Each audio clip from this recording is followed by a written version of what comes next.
Bon, moi j'ai une question à vous poser. Qu'est-ce que vous faites généralement en rentrant du boulot? Je pense qu'on fait tous la même chose. Tu prends ton petit plaid, tu vas chercher ton paquet de chips, t'allumes Netflix, tu te poses devant Casa del Papier. Eh bien, figure-toi que c'est comme ça que j'ai eu cette idée de vidéo aujourd'hui. Je rentre du boulot, ma meuf est en train de regarder tranquillement son film dans le canapé, et moi je m'installe tout simplement à côté d'elle.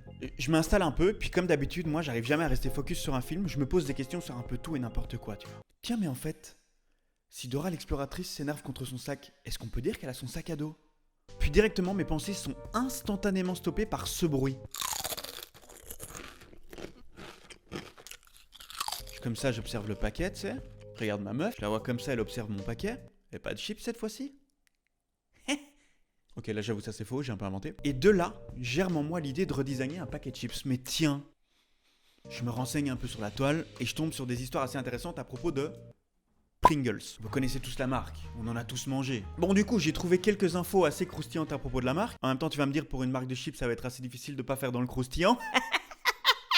Je vous explique l'histoire de la marque et on est parti pour un double redesign du paquet de chips. Pourquoi double? Je vais faire un design où je rends ce paquet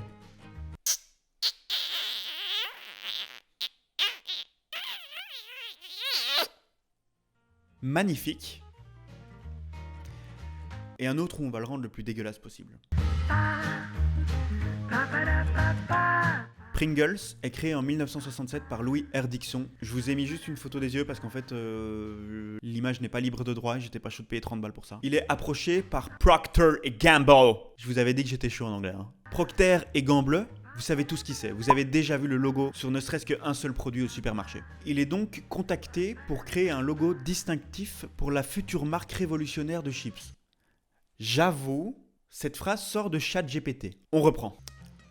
Alors là, par contre, je me permets de faire une petite pause, les gars, pour les plus matheux d'entre vous. En faisant mes recherches, je suis tombé sur la forme mathématique du chips. Ou de la chips, je sais pas comment on dit. Ça s'appelle donc une paraboloïde hyperbolique. Je peux te dire que c'est pas pris à la légère, hein, cette histoire. J'ai l'impression qu'ils sont en train de confectionner le schéma de la prochaine fusée, quoi. Moi, j'ai pas essayé d'aller chercher plus loin dans ce schéma, c'est pas mon domaine, on continue. Revenons à nos moutons. C'est à ce moment-là que le petit Louis R. Dixon, là, il crée le petit personnage, Julius Pringles. La mascotte qu'on connaît tous, enfin qu'on connaît tous, je ne sais pas, puisque c'est celle de 1967. À mon avis, vous n'avez pas connu celle-là. Alors par contre, il y a un truc, j'hallucine, est-ce qu'on en parle ou pas? La mascotte, là, elle a un prénom. Julius Pringles, je viens de l'annoncer. C'est un dessin, le truc a un prénom. Même moi, mon chien, ça fait 3 mois que je l'ai. J'ai pas pensé, je lui ai pas donné de nom, quoi. Le choix du nom Pringles, il est inspiré du nom d'une rue à Cincinnati. Ouais, je suis un peu chaud quand même en italien aussi, en vrai. Et d'ailleurs, je sais pas du tout pourquoi est-ce que je prends cet accent italien, puisque du coup, la ville, c'est dans l'Ohio. Aux United States. Ok, il va peut-être falloir que j'arrête avec les accents, par contre. C'est dans l'Ohio, pas du tout en Italie. Parce que oui, je t'explique. Ces gens, ils sont capables de faire appel aux plus grands mathématiciens quant à la forme du chips ou de la chips, je ne sais pas. Mettez-moi dans les commentaires comment est-ce que vous dites chips, voilà un autre débat. Par contre, quand il est question de donner un nom à la marque, ça ressemble à ça le truc. Hein. Les gars, comment on va appeler cette foutue paraboloïde hyperbolique? C'est aberrant quand même. C'est comme si moi j'appelais mes tatous au nom de ma rue, quoi. Donc avenue... T'as cru que t'allais avoir mon adresse, hein, petit coquin, là? Du haut de mes 135 abonnés, je les vois les stalkers arriver, hein? Bon, donc du coup, on a ce logo-là, de 1967 à 1986. Voilà, vous la connaissez, hein, la tête d'homme, la moustache, les cheveux. Et en réalité, quelque chose que j'ai appris en faisant mes recherches là aujourd'hui. Mais le rond, là, de la tête, c'est une patate, mon gars. Et je déconne pas, hein, c'est vraiment ça l'idée de base, c'est de faire une patate qui parle, quoi. Bon, c'est vrai que maintenant, je le sais, j'ai lu l'info et tout. Peut-être je pourrais voir la patate, mais avant que tu me le dises, mon gars, moi c'était impossible que je sache que c'était une patate. Hein. Puis s'ensuit toute une chenillée de petits logos consécutifs.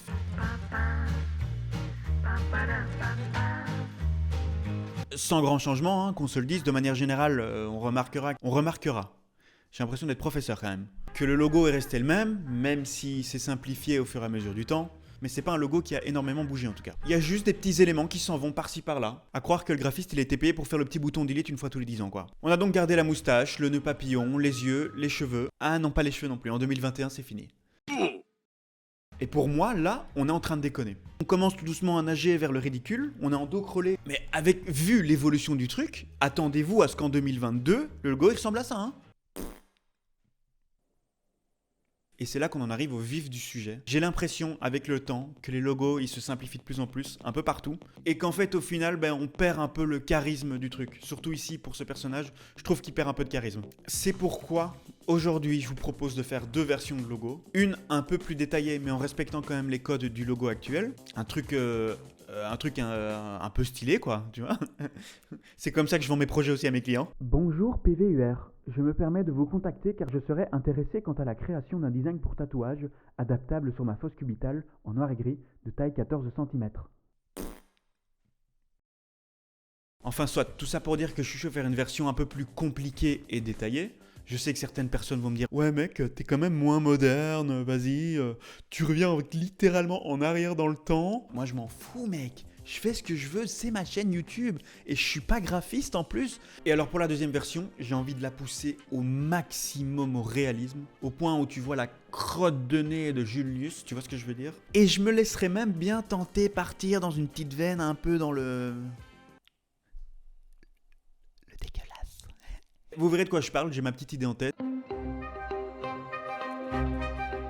On est parti donc pour la première version du logo, la version un peu plus stylée. Je vais commencer par tracer les lignes et je pense que je vais me baser sur le logo de 2009. C'est celui où il y a encore les cheveux, bazar, etc. Alors je vais commencer par tracer les lignes exactement au même endroit. Je vais juste les faire un tout petit peu plus fines. Question de pouvoir mettre plus de détails dans les ombrages par après, mais vous comprendrez.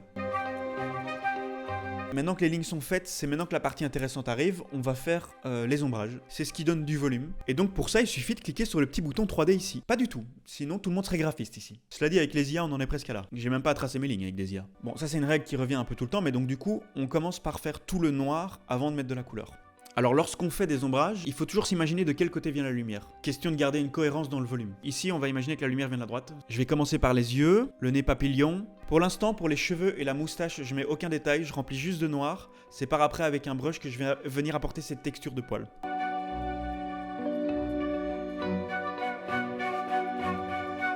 Là, on va déjà voir un bon changement, c'est dans l'ombrage de la patate.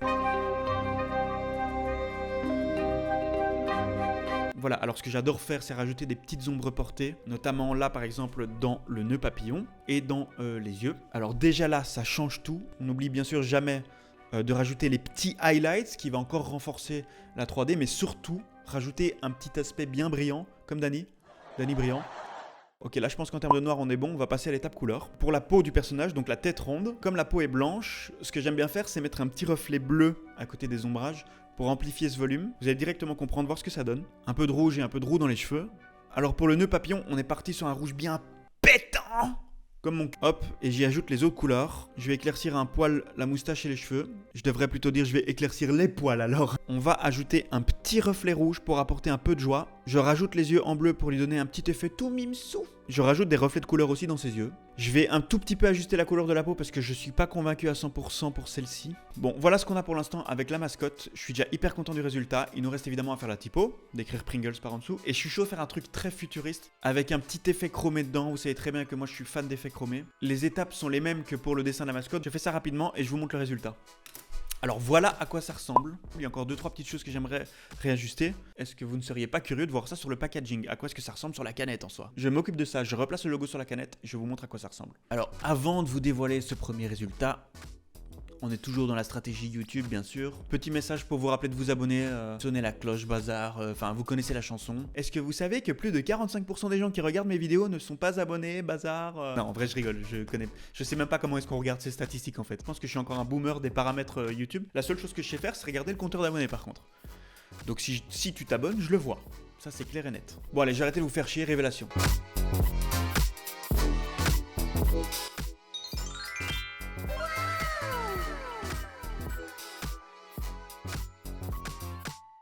Ça vous donne pas envie de remanger ces chips que vous avez mangé toute votre enfance? Moi c'était les grilles sous les Monster Munch, mais en tout cas je pense que si ça vous a donné envie de manger, je pense que là maintenant il est temps de vous dégoûter du truc les gars. Je vais sortir le logo le plus dégueulasse qui puisse être.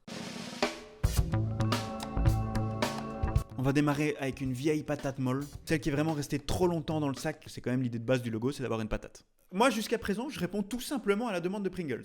Voilà, celle-là, elle me semble parfaite. On va démarrer comme pour l'autre en traçant tout simplement les contours de la patate. D'ailleurs, j'ai pas hésité à dépasser un petit peu, question de faire une patate pas du tout régulière. On va y rajouter un maximum d'ombrage pour qu'elle ait une belle texture de patate bien cabossée. Je devrais peut-être prendre une image des routes de Belgique d'ailleurs au passage pour ça. Je vais tracer des yeux un peu défoncés, genre un qui regarde à gauche, un qui regarde à droite. La patate, elle sait pas si elle est en train de lire un manga ou un livre classique. On est parti pour ajouter des petits ombrages.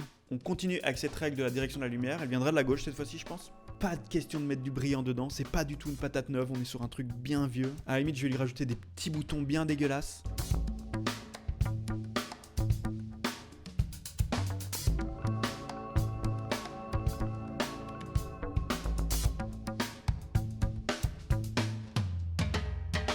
Oh là là là là. Elle me dégoûte déjà, c'est parfait. Il est temps maintenant de lui rajouter des petits poils de barbe, encore bien durs, dégueulasses de la bière séchée de la veille, tu vois. J'en fais dépasser quelques-uns. La moustache, ça part dans la même idée.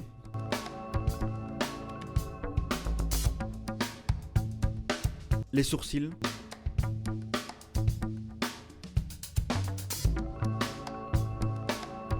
Voilà le rat qu'on est en train de faire, quoi.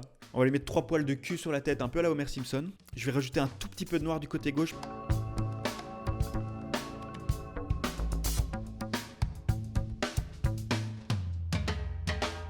Tac. On est parti pour la couleur. Je vais un peu chipoter pour la couleur. Je reviens dès que j'ai un résultat assez satisfaisant que pour vous montrer ça à l'écran. Voilà, la couleur ça change beaucoup hein, quand même, mine de rien. Du coup, il me reste à faire la typo. Comment est-ce que je vais pouvoir rendre cette typo dégueulasse? Je pense que je vais limite l'écrire au trackpad comme ça avec mon doigt là, tu vois. Un peu comme si c'était un médecin qui m'écrivait ma prescription. Attends, en vrai, j'ai une idée de génie. J'ai un pote médecin, je vais lui demander de me prescrire des Pringles et on va voir comment est-ce qu'il l'écrit, je vais réutiliser sa typo. Les médecins ont toujours une écriture dégueulasse, c'est bien connu quand même.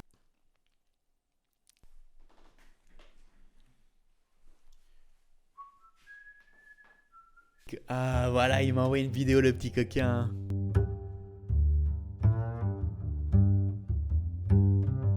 Putain mais je suis mort, c'est pas un cliché en fait hein.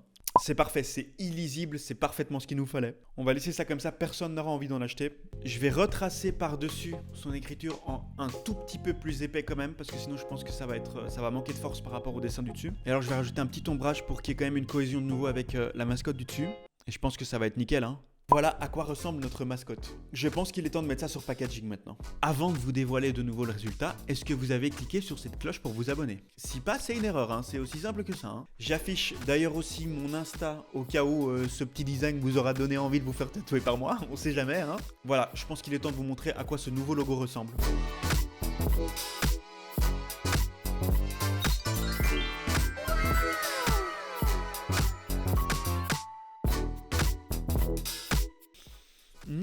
C'est pas appétissant tout ça les gars, ça vous donne pas envie d'en manger? Moi les gars, ça m'a donné réellement envie d'aller me chercher un paquet de chips. Je l'avais dit pour les Monster Munch, hein. J'ai des grilles là-bas aussi. Alors j'ai fait aussi une deuxième version encore plus dégueulasse selon moi, qui respecte moins le packaging de base. Je vous mets ça à l'écran. Dites-moi dans les commentaires quel est votre logo préféré. Est-ce que vous le préférez à celui de base ou si je suis tout simplement une merde? Et je ne peux que faire des bisous et vous dire à la prochaine.